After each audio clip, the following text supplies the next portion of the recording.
আজকে আপনাদের সাথে খুবই লোভনীয় আর মজার একটি ভর্তার রেসিপি শেয়ার করব। এটা আমাদের উত্তরবঙ্গের খুবই মজার একটি ভর্তার রেসিপি।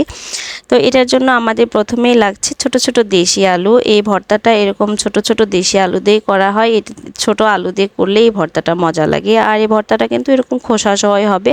তো একটু খুব ভালো করে ধুয়ে নিয়ে এটাকে সেদ্ধ বসিয়ে দিব। তারপর যখন সেদ্ধ হয়ে যাবে তখন এটা পানিটা ঝরিয়ে নিব, আর ঝরিয়ে নেওয়ার পর আবার একটু ধুয়ে নিব। তারপরে একটা কড়াইয়ে অল্প করে একটু তেল দিয়ে এটার মধ্যে আলুগুলোকে 3-4 মিনিটের মতো হালকা আঁচে একটু ভাজবো আর কি।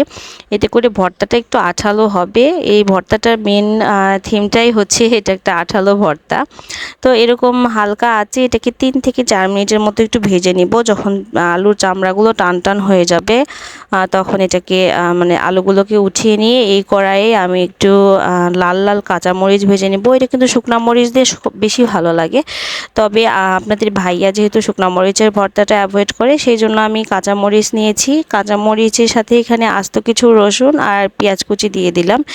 রসুনের ফ্লেভারটা এই ভর্তাতে একটু বেশিই থাকবে। তারপরে এটাকে একটু লাল লাল করে ভেজে নেব। একদম বেরেস্তা করার দরকার নেই, জাস্ট কালারটা একটু চেঞ্জ হয়ে আসলেই হবে। দেন এটাকে পাটায় বেটে ভর্তা করতে পারেন আপনারা। পাটায় বেটে করলে কিন্তু বেশি ভালো লাগে। তবে আমার কাছে বাটনা দিয়ে ভর্তাটা বাটতে একটু বেশি ইজি হয় জন্য আমি বাটনা দিয়ে নিয়েছি।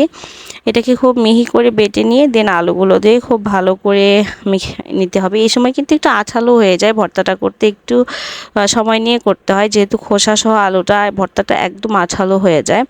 তারপরে এতে একটু বেশি করে সরিষার তেল দিয়ে দিলাম। এই ভর্তাটা সবচাইতে মজার পার্ট হচ্ছে সরিষার তেল আর যে একটা রসুনের ফ্লেভার আসে, অনেক বেশি মজা লাগে। তো এটা আমাদের উত্তরবঙ্গেও কিন্তু অনেক বেশি খাওয়া হয়। আর বিয়ের পরে আমার শাশুড়ি ভর্তাটার অনেক বেশি ফ্যান হয়ে গিয়েছে। তো প্রায়শই আমার আম্মু নিয়ে আসে ছোটো আলুগুলো, আর আমরা এভাবে ভর্তা করে খাই। অবশ্যই কিন্তু ট্রাই করে দেখবেন, ভালো লাগলে একটা লাইক করে যাবেন। ধন্যবাদ সবাইকে।